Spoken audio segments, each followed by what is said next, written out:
All right, everyone, welcome to another episode of the TWiML AI podcast. I am your host, Sam Charrington. Today I'm joined by Prem Natarajan. Prem is the Chief Scientist and Head of Enterprise AI at Capital One. Prem, welcome to the podcast. Thanks, Sam. Excited to be here. I'm looking forward to our conversation. We've got a ton of interesting topics to cover, including how you've crafted an AI research program at Capital One in collaboration with academic partners, some of your recent work on foundation models, graph machine learning, and much more. But before we dive into those topics, I'd love to have you share a little bit about your background and how you came to work in AI. I know. What's a kid who grew up in Pune in a few decades ago, playing cricket, doing with AI, right? It's a good question to ask. Good place to start. I grew up. My family is ethnically Tamil. So at home we spoke Tamil. I Uh-huh. grew up in the state of Maharashtra, where the local language is Marathi. We had a school system where we had something called the three language formula. So the medium of instruction was English. Hindi was one of the languages that we were kind of required to learn, Uh-huh. and which I ended up loving. And Marathi was the local language, and Tamil, of course, was the lingua franca at home. And so, and these, as it turns out, while English and Hindi and Marathi might, roughly fall in the category of Indo-European languages, the same language family, Tamil does not. And Mm. so growing up, many of us who were kind of with similar background as me, we kind of make observations about language structure just as kids. I wonder why the order of these verbs and nouns is different. We didn't may not even have known what verbs and nouns are, but we kind of knew these words signified these things. And somehow, I think deep in there, there was kind of a native interest in, or a deep interest in kind of language developed, especially from just the comparative use of language in daily life. And that eventually led to interest in, I guess, language processing technologies, which very naturally then led to a broader interest in AI and machine learning, etc. That led to, anyway, undergraduate education in India, graduate school here in the US. Was blessed to work on a series of DARPA and other similar DoD sponsored efforts, which were all breaking new ground in speech recognition, natural language understanding at the time. It was just a phenomenal time to learn from some of the champions of the trade at the time. Community was small, but very fertile. Mm-hmm. So many so many unanswered questions to dive into, and so many people who had thought about it for so long to talk with and learn from.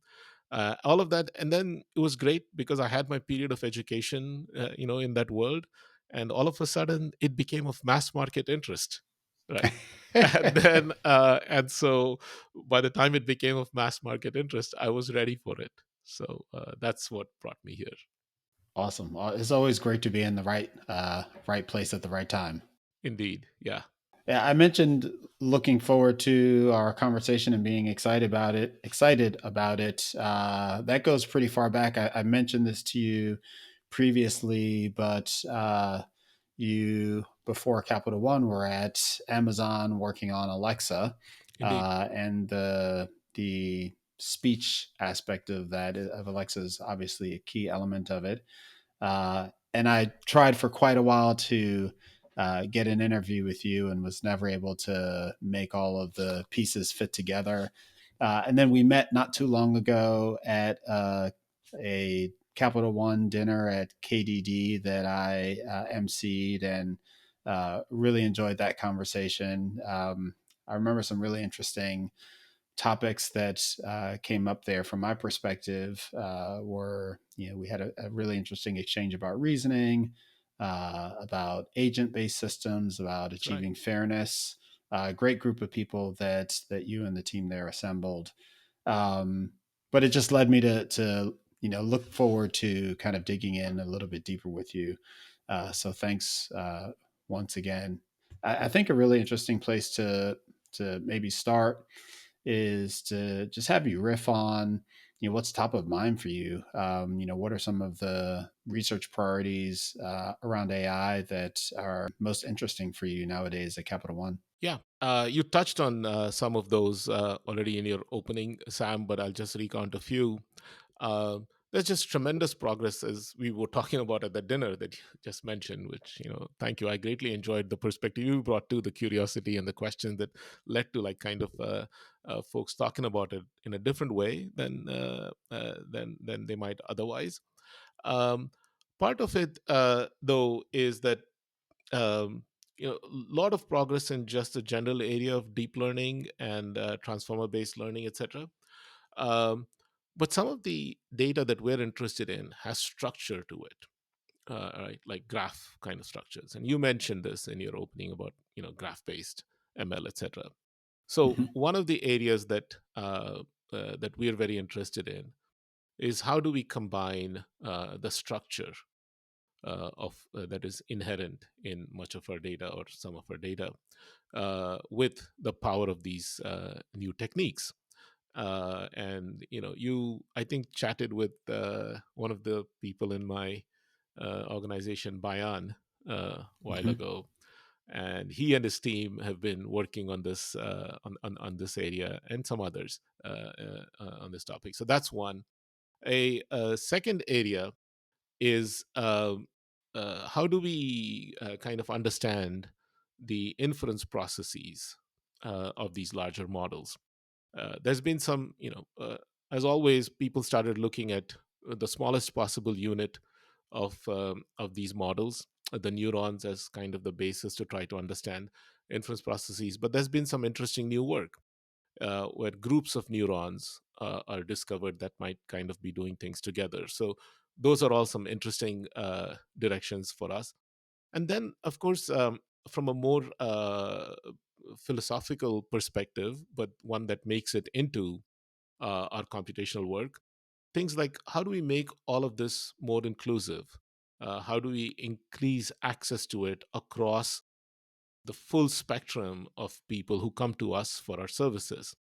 And there, we are looking into the intersection of core AI ML technology with UX affordances, like what kind of design approaches help amplify access or democratize availability of these things to folks. So our interest is very broad.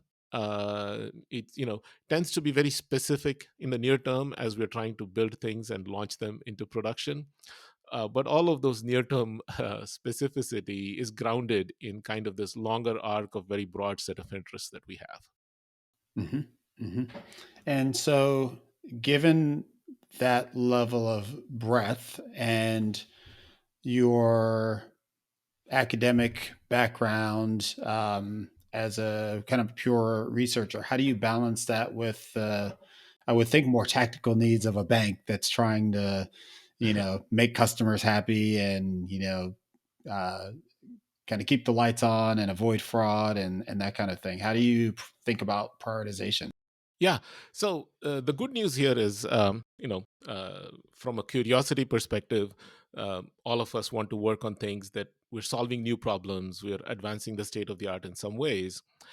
And the very happy state that I find ourselves in, and I don't mean just at Capital One, but in general, this community that's applying these new AI ML techniques, is that there is so much potential, yet there is so much distance to be traveled in taking these things and applying them to specific use cases.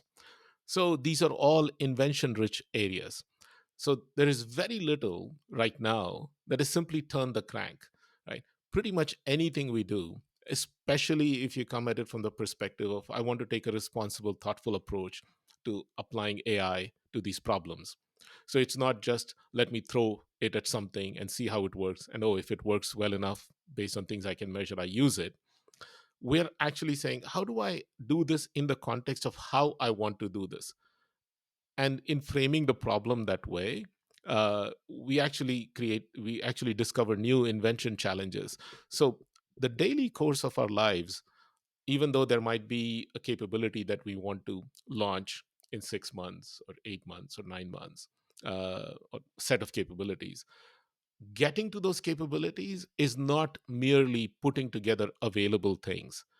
There's a fair amount of invention. So in some sense, the happy place that I was talking about is that the field itself, there's so much invention to be done in every step Hmm. of the way, that it's just a joyful journey of discovery and curiosity right now. On the academic side, I'll say there are aspects of it that I carry with me all the time, and one of the ways I kind of blend it with my work, whether it was at my previous place you mentioned, Amazon and Alexa, and now at Capital One, is that some of the hardest problems in AI, the ones that are the longer arc problems, they're beyond, I believe, the capacity of any single organization to solve, Hmm. right? And so, therefore, multidisciplinary, multi stakeholder, multi sector partnerships are key. And in the kind of society we live in, these sectors are academia, industry, nonprofits, government, right? And so we have taken an approach of engaging with academia broadly. We have partnerships with NYU, CMU, uh, University of Maryland, many more. I'm just mentioning a few, and we are continuously broadening that. So, for example, even on the data side, beyond AI, we are involved in the MIT Future of Data consortium, both contributing to the advancement of thinking around data and learning from others. So those partnerships, help us shine a light on some of the hardest problems, and then work with academic and other partners to solve them. Hmm. Hmm. I'd love to dig into the way you tackle some of these longer arc problems from a research and technical perspective. You mentioned that inclusivity and accessibility is a thread that kind of Mhm. weaves across the various uh, research efforts. How do you think about that as a set of technical challenges, and how do you kind of dig into that from a research perspective? Yeah. So most of these problems, when we talk about inclusivity or access, etc., um, we kind of think about what are the computational implications of those things, right? Hmm. And and maybe I'll illustrate it with a very old example from speech recognition. One of the first things when I went beyond research to actually deploying stuff in the field was actually speech recognition for call centers, right? Okay. I mean, I talk about it more openly now, but there was a time when I tried to hide the fact that I was involved in IVR systems that was annoying my friends, right? And so, but now I feel fine talking about it. But speech recognition, and as my team was building some of these things that were going to some of the biggest call centers and some of the biggest telephone companies in North America. And as we were testing it, I'd find uh, me and so many others with similar accents like mine were part of building these technologies and deploying them. I found that they didn't work uniformly well for me, and Mm-hmm. so like certain words, I would have to repeat them multiple times to get it right, and it was kind of hard for me to remember exactly what I said, which way that made it work the last time, right? And but that shouldn't be the burden on the user anyway, right? Right. Uh, Right. the purpose of AI in my mind should be to transfer the cognitive burden from the user to the system, right? To Hmm. me, that's the noblest of missions, right? Like you transfer the cognitive burden. All of us have so many cognitive burdens every day. That if we can transfer a little bit of that cognitive burden over to a system, we're doing good, right? Hmm. And so that started some thinking, and then we said, you know what? If you simply collect data that is representative of whatever set of users you want to serve, right? Then that might introduce maybe a majoritarian bias in the data where on average it performs well because if your test sets are similarly this thing. So one of the old truths in ML, or what was acknowledged as a truth was, in order to truly test the ML system, your test data has to be similar in distribution to the training data, right? Well, it's not until you start really deploying them in the field that you start really, no, no, no. The test data has to be representative of all the different types of people who will end up using the system. And so that's really what we want to test for. So it comes down to things like that. How do you Mm. take experiences that each one of us has, translate that into computational considerations, and introduce that thinking at every stage of the process of designing these models, of testing these systems, and then taking those test results back to the algorithms and saying, what do I need to do?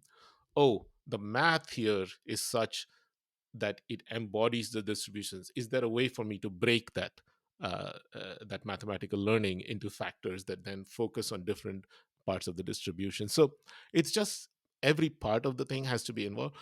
All of it though starts from having the right set of equities represented at the table. So another aspect of our academic partnerships is that, because we do believe that we increase the diversity of thought around these problems by engaging more broadly. Hmm. And so, how does that translate into some examples of specific research projects?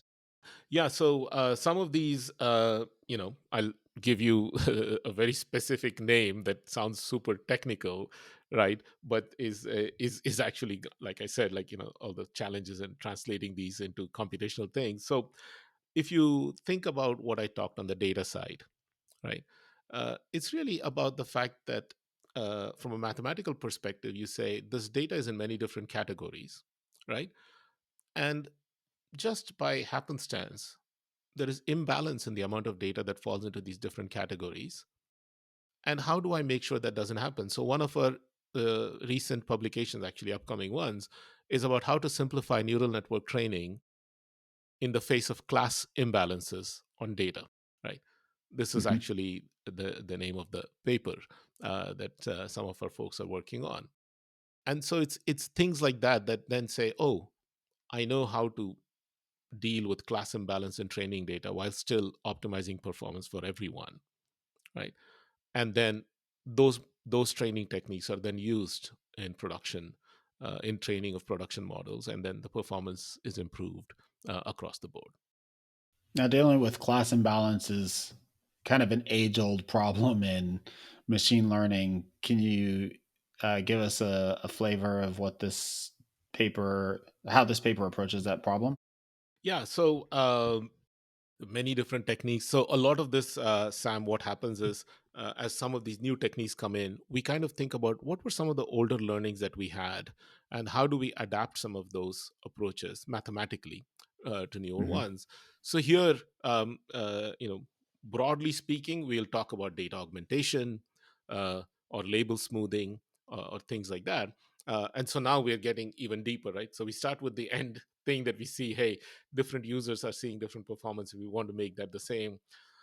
Oh, we trace it back to class imbalance, and we say, let's address Hmm. that problem. And then we say, okay, what are the specific ways? Oh, maybe if what is the way in which I smooth the distribution? Oh, one of the ways is, if all of these different bins have different amounts of data in them, can I do some interesting math to make it look like they're all the same amount of data?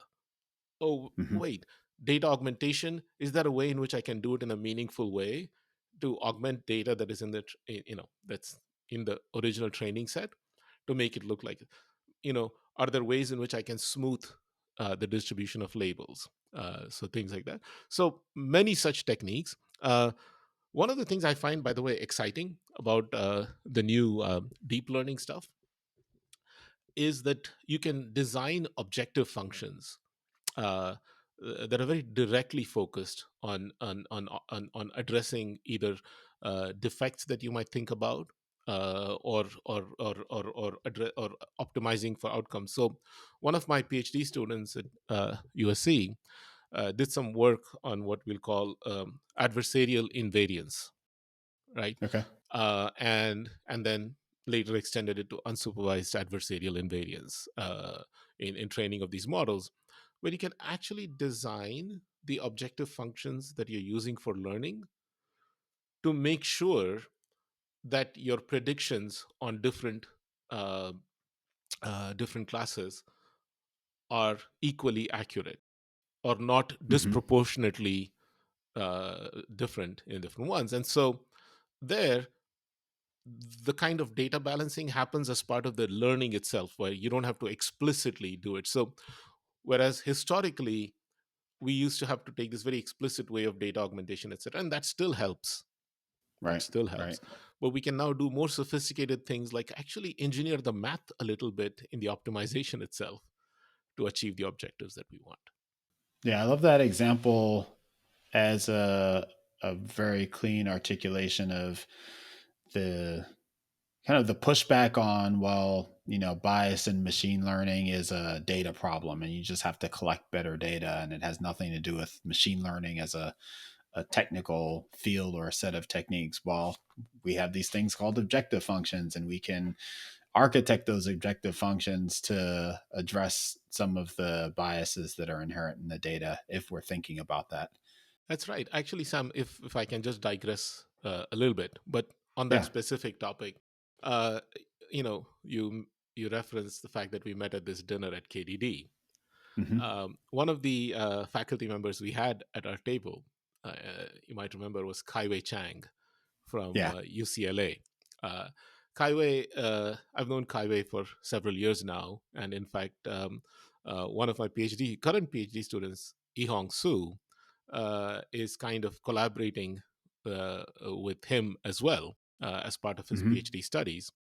But Kaiwei's pioneering contributions in studying bias in natural language generation was that while for the longest time people said we're only as good as our data, Hmm. he kind of broke the myth and said, you know what? We're not even as good as the data, and showed that many of the learning algorithms were amplifying the biases that were in data. So they were not just Interesting. replicating the biases, but they were Right. amplifying the biases. So if it is true that, and I remember when I read that paper and I said, my God, what a brilliantly simple demonstration. The experiments that he did were just so elegant, like in showing how they amplify the biases in visual ways, like he was generating labels for collections of images. And even though the image might have somebody of a particular gender in a particular context, because the model has a bias of, in that context, in that environmental context, I expect the other gender or appearance of that gender. So it would Hmm. generate labels, and that the distribution of that labels in the generated set was very much more skewed than it was in the training data. It was something that everybody could relate to. So, but I Yeah. remember as I was reading that paper, I said, gee, if they can amplify the biases, maybe they can reduce it too, Hmm. right? That's what you latched onto with this whole objective function thing. But yeah, Kaiwei at our table was actually talking about this stuff. Interesting. Interesting. And so this particular research effort, the simplifying neural network training under class imbalance, does that align specifically to a core Capital One use case, like fraud, for example, or something else? Or I think I'm just pulling on a Yeah, yeah, curiosity, like yeah, how closely aligned are the individual research projects yeah, with yeah. what the bank's doing? No, it's a fair question. So I'll give you a couple of thoughts on that. One is, uh, in the case of fraud, we definitely want to reduce fraud across the board, right? So just And there's any huge skews from a class imbalance there's a perspective. huge use in his capital. But without tying it to any specific use case, I'll just say almost everything that we want to use it for, right? We want to address this challenge, right? And it's not just us. Hmm. Almost everything that everyone in the world wants to use AI ML for, these are fundamental challenges. But what happens in Right. our case is we work back from specific things we're building. And we use it for a very broad set of applications. Fraud is the one that we highlight the most because it's just so broadly beneficial to attack that as a phenomenon. Uh, and Hmm. and it's kind of interesting too, Sam, because in addressing fraud, uh, it's not it's not super useful to find fraud super accurately 4 days after it happened. You kind of have to you kind of want to detect it in the There's moment, a and time window. there's Yeah. a time window, right? We're all Yeah. both satisfied if it detects it in the moment and the transaction is paused in some way, right? And Hmm. so in those cases, the same approach of class imbalances can also come with other considerations. How do I also make sure that I can do it in real time and balance it and stuff like that, but Hmm. without tying it necessarily to just that use case? I'll say that this is a fundamental problem, and this won't be our last publication on that topic, right? Hmm. I'd like to think of this as just one more investigation of how to improve things. But that's kind of one of the fundamental journeys, I think, in machine Hmm. learning, to deal with. There's just no way to get around class imbalance. Like, whatever I do, I'm still going to speak the way I speak, and I can't convince other people to speak like me. And so, Hmm. so that kind of thing. Yeah. Yeah, yeah, yeah. Yeah, pulling on the fraud thread a little bit more.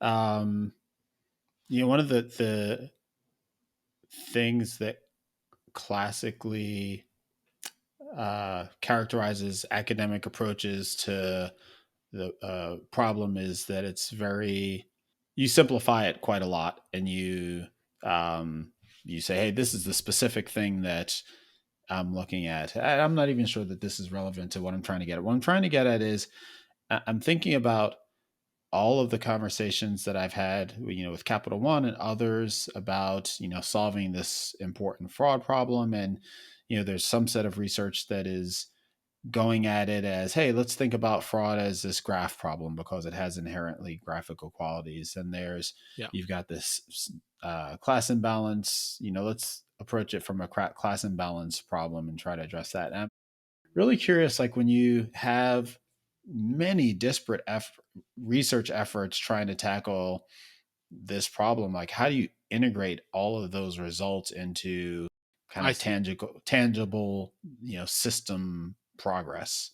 Like, Yeah. is that an interesting Yeah. challenge in and of itself? Yeah, I mean, I think there are a couple of interesting things in there, which I think I understand what you're getting at. Like, um, the problem may be the same, but there are so many different methodologies or approaches at getting at that problem. How do you bring them together in a way that they're at least Yeah. additive, if not super additive? Uh, because ideally, what you'd like to do is, if I'm able to reduce fraud with one technique by 5% and by another technique by 3%, at a minimum, I would like the combination of the two to at least be greater than 5%. But Right. ideally, I would like it to be greater than even 8%. Like, they come together and they do magic, right? And Yeah. so, Yeah.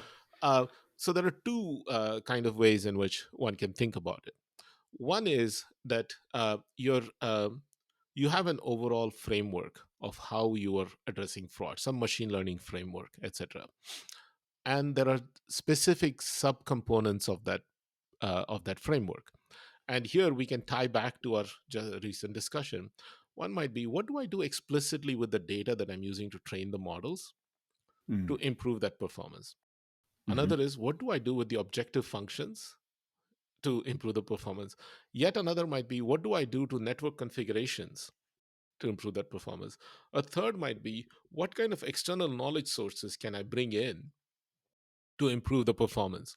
Now, Hmm. notice in the way I crafted this, maybe there's a little bit of sleight of mind, if not sleight of hand, in it, Hmm. where I explicitly listed things that are kind of complementary, right? Right. So, in that they're not all, if there were like four different ways of improving the data, the possibility that all four of them will come together and give an even greater lift is less than if I have an effort in improving the data stuff and then at the objective function.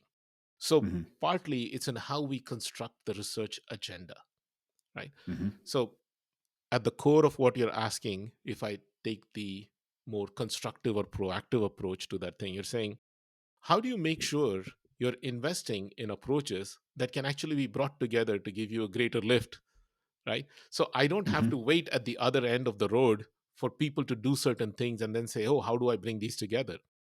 Yeah. I, Yeah. one can actually set up the problem to say, hey, there are these different things we could explore. Can we ask different folks to explore these different things? And this, if we look at it from this framing, Sam, then you can also see, gee, maybe the research into how to bring in external knowledge sources into the prediction or inference process is a bigger, longer term research agenda, right? Oh, maybe that's where I should do partnership with academia, because there are people who can focus on this longer term, and we can bring in the constraints of how it needs to work in the real world. Hmm. Updating the objective functions, etc., maybe that is so tied in the specific use that maybe we are best positioned to work on it internally. So I think I would say I approach that same question in advance of having to answer that question, right? Right. So in other sense, I say, I know what I want to do at the end is I want to bring together the outputs of these 4 or 5 different research efforts. How do I set it up in advance? So that's one part of it. The Hmm. other part of it, of course, is that in order for you to say, I want to choose these different techniques, you have to be able to compare them. There's only one real way we know how to compare things. You measure their performance on the same task on the same test set, Right. right? And so it's also important for us that we define the research task or the specific task to be accomplished clearly so that everybody's working on the same objective overall. And that we also have the same test set, which is, I guess, the colloquial way of saying is it's a level playing field. Same tasks, Hmm. same test set. What are these different things giving me? And do you find that the prevailing kind of academic test sets generally correlate strongly with your requirements, or have you invested significantly in coming up with your own test sets and benchmarks that better measure the real world use cases that you're trying to model? Yeah, correlate well is a contextual question, right? In that is that uh, do they correlate well enough for you to be able to use Right. some of these open source test sets? And I wouldn't say necessarily just academic, but like just open source benchmark tests. Okay. Let's say there are 20 people working on it. Maybe they give me enough insight to say these are the 4 or 5 different techniques that seem most promising in terms of how they might apply to my research challenges, right? Hmm. And so then you can look at those techniques to bring them in and then either optimize them or test them on your task, your data set, etc. But I think what you're really getting at, Sam, and I agree with you if this is what you're really getting at, is one of the ways in which we can accelerate the impact of much of the work happening across is by working with academia to define test sets and training sets Hmm. that allow students and others who are working on these problems to focus on uh, exactly the right problems or exactly the right dimensions of those problems. Right. And one of the things we do want to do with our academic partnerships is promote a culture of where we can help define those kinds of data sets. And there too, actually, maybe if you look at generative AI, we kind of think of it in the context of generating responses or useful predictions, etc. But you can also look at it from the perspective of being able to generate useful data sets that are synthetic data sets that Hmm. are not they're representative of real world phenomena, but are not actually grounded in any specific real world entities. So they make them that much more uh, possible to be released openly or things like that. Hmm. Awesome. Interesting. I did want to touch on some of the work that you're doing with MIT around foundation models for financial data. Can you talk a little bit about that work, its focus, how it's evolved? Yeah. The thing I'll say is on the data side, a lot of the work, the focus is on data curation, the Okay. partnership with MIT. One of the things that has come about in a lot of the research around foundation models, more and more, is the recognition that it is not just the volume of data, but the quality of the data that goes into training these models that is a determinant of the performance of those models. Hmm. So, from that perspective, data curation, data quality controlling, or like assuring certain level of data quality, those are all important things. And turns out creative people can figure out how to use AI for the purposes of curating data that is then later used to improve the AI, things like that, like Hmm. so kind of almost lifting yourself up by your own shoelaces, kind of Hmm. sense, like bootstrapping. But the other aspect of it also in our partnership there is also what you might think of as privacy preserving learning or federated learning. How can we actually federate learning? Like if certain data sets are in different places, right? Instead of moving the data sets around, can we actually do the learning where the data sets are, bring back the learnings, update the model, then do the next iteration of learning? So, this is really federated learning. So that's another Hmm. area that we're working on. When you talk about data curation, and even more broadly, the training data for this foundation model that you're working towards, what is that training data? What is the model modeling? That depends. So remember, we were talking about like how do you bring together different techniques, and I said there's a research task, right? And Hmm. so we have many different tasks, and these tasks are tied to use cases. So Hmm. you mentioned one, which is fraud, right? And so what we're trying to detect might be, is this particular transaction fraudulent, right? Okay. And so now you have to see what kind of information globally is useful for that. What kind of network configuration, when I say network, I mean neural network configuration, Hmm. might best give you those predictions. And if the scores come out, how do I normalize these scores so that they're comparable across different events or different transactions, etc. So all of these are important. And for all of these, the quality of data is critical, because if for example, for certain merchants or certain classes of entities, systematically certain attributes of data are missing, then your performance on those things is less reliable than in other contexts where the data is more complete, right? Or if the data is noisy, if the time registrations, for example, I'm just making up an attribute, right? Time registrations are off simply because of some noise somewhere in the processing. All of those might affect the way in which the system learns and introduce variability into the scores that it produces, right? So I'm kind of making up a generic notion of quality without tying it to anything specific in the data we deal with, just to Hmm. stay away from like talking about specific aspects of the data, uh, Hmm. like grounded in financial stuff. Uh, but these are the things. So the data has attributes. There are events. There are attributes around these events. There are entities involved in these events. And if any of this data is either missing, or even things like, my name is Prem, or full name is Prem Kumar, and like, if different people spell that differently, right? That instead of all of that transaction data being able to be tied to me, or like the one entity, maybe it gets fragmented across different things, and that reduces the effectiveness of the data. So data quality issues come in a variety of ways, and Hmm. so we find different ways to address those. I'd say entity resolution, like saying that these three different entities are either the same entity or different entities, is an important problem regardless of the use case. And one of Hmm. the things that we want to improve performance on, like, by curating the data, is entity resolution, right? And I was Hmm. giving you a very simple minded example of like, oh, my name is misspelled or was spelled in a few different ways. And then I want to find out that it's the same entity.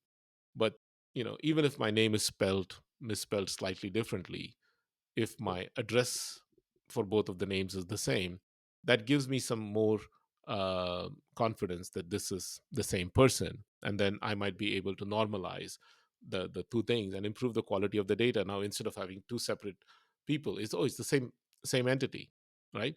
Uh, whether it's used for fraud, whether it's used for something else, and those kinds of spelling mistakes can happen with merchants also.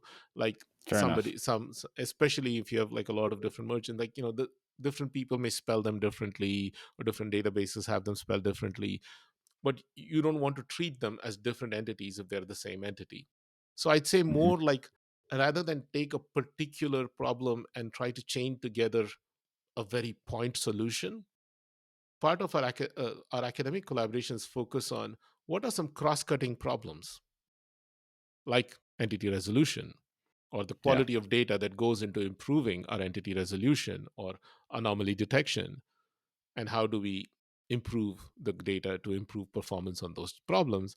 Because when you improve performance on those things, they can lift a lot of different boats, right? got it. And so you were kind of putting those together in a particular configuration. Maybe not. I actually don't Maybe, even maybe not. know if anybody's using it in that, simply because that's a level of detail or granularity that I'm not usually engaged in. But the fundamental problems that we are trying to solve through these things will should help many use cases. Yeah, yeah, yeah. Um, and am I correct that there's an LLM angle to that data curation approach? I have to actually check. I don't know, but I'll tell you this: Okay, there's I thought I increasingly remember reading that somewhere. yeah. There's an. I'll put it more generally. There's an LLM angle to almost everything nowadays, right? So the because the thing is, for example, you can easily see how you can do it. Like if you can use an LLM to generate reasonable variations of entities, you can use Yep. that to train a system to say, if I see these variations, bring them together in one. So it's just like, in some sense, the use of the LLM is just so natural nowadays. It's Uh huh. yeah, in many creative ways. Yeah. Great. So we've talked through several examples of your work. I think you mentioned that you could kind of sprinkle LLMs on everything. I'm assuming that that's part of the direction that you're headed. I'd love to have you riff a little bit on where you see this all going. What uh, Yeah. with the popularity of LLMs and generative AI and the partnerships that you have in place, like how do you approach the future? Yeah. Couple of different thoughts on that, Sam. One, while LLMs and generative AI in general are kind of the headline terms under which we discuss a lot of these things, the underlying technology of deep learning, especially transformer-based deep learning, is something that we think has a lot of applicability even beyond generative applications, right? Hmm. So, but if we believe that, then we have to develop our own expertise in terms of how do we take that technology and apply it to problems of interest to us, sometimes maybe uniquely of interest to us, but at a minimum kind of specifically of interest in the financial space, right? And so one of the things we're doing and super excited about is we're building a world-class AI team, right? uh, Scientists, machine learning engineers, product managers, technical program managers, UX designers. So we're kind of going back to this notion of we need multiple perspectives in order to build the best systems that we can, but we also need top talent to kind of solve the hardest problems and the hardest invention problems in these areas. So, by way of partnership with these universities, for example, I think we become a place where top talent wants to come and do research addressing problems of interest to us, because they can collaborate with other top talent in the world, often resident in academia, right? And also bring in fresh new PhD students who are working on some of the more challenging problems for the future, etc. So, a big part of it is building the talent base. Uh, Hmm. Second part of it is building kind of the infrastructure elements so people can do this work efficiently, right? What are the platforms that we have for experimentation? What are the platforms that we have for modeling? What are the platforms that we have for testing? Because all of these accelerate the work of lots of different folks who are joining us. Um, and then the diversity of use cases, of course, will attract, you know, creative, smart product managers, technical program managers across the board to come and work with these scientists and engineers in helping to advance the application of these techniques to newer use cases, to new customer facing applications, etc. Had an interesting recent interview with Miriam from the team there at Capital One, and one of the topics that came up in that conversation was justifying investments in the work that her team was doing, machine learning engineering in that case. Um, and I'm curious to ask you the same question, like how the bank, or how do you think about the investments in research for a bank? What is the rationale, and how do you think about the importance of it? Yeah. I think historically, if you look at research, even in the context of NSF vis-a-vis DARPA, right? One of the paradigms for research is curiosity-driven research, where Hmm. you're discovering new things for the sake of that discovery, and that's very properly an academic mission, and kind of the mission that NSF will take on itself, the National Yeah, Science yeah. Foundation, right? The other modality of research DARPA and maybe more of industry adopts is what I'll say mission inspired research, right? What is the mission I'm on? What are the services I'm trying to provide to certain sets of people, certain sets of customers? Where is today's technology, and what is the gap between today's technology and what we need in order to serve these customers in specific ways that we want to serve them, right?